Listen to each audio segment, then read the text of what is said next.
Ah, tá piscando. Piscando, drop. Ah, tá piscando.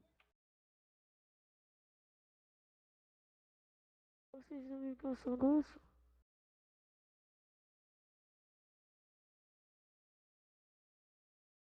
Passa aí o negócio como vocês fazem isso, passa aí.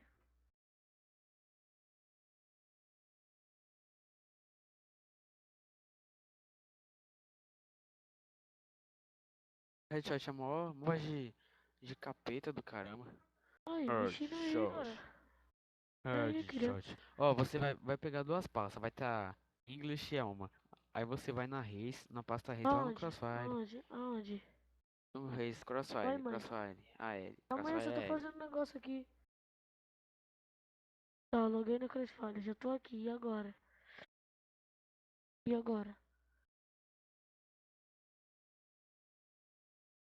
Hein? É 11 e meia, mãe. Hein? E agora? E agora aqui, ó. Aí você. Tudo. Mano, É, aí você mãe. vai tá. Entra na pasta do Crossfire, mano. É, que vai Eu estar já os tô, negócios já. tudo. Já tá lá dentro no descolocar os seis, os Já. bagulhozinho. Aí Ah, vai ter a pasta Reis. Tá, sabe, pasta Reis? tu tá falando no Crossfire no jogo? Eu já tô aqui no jogo, dentro do jogo. Não, no jogo não, viado. Fora do jogo. Calma aí.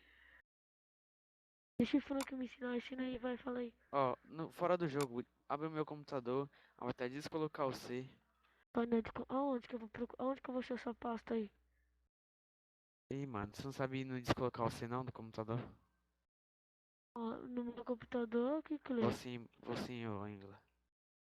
Ô Hunter, vou sim, vou beta sim. Vocês não querem me ensinar? Caraca. Calma,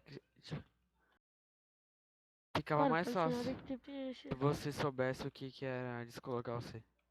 Ia ficar mais fácil. Me ensina aí como que é. Você entra no início, tem que ensinar assim. Na painel de controle, algum lugar assim, entendeu? Você não ensina. Ó, você vai no meu computador. Sabe o que que é meu computador? Ah, sim, meu computador, cliquei. Ah, abriu. Aí E você agora? vai tá descolocar o C. Sabe onde que é o descolocar o C? Não, tá aqui meu computador, eu cliquei. Apareceu Aí do downloads lado vai estar compartilhados, downloads de descolocar o C. documento. Oi. Deixou de descolocar o C?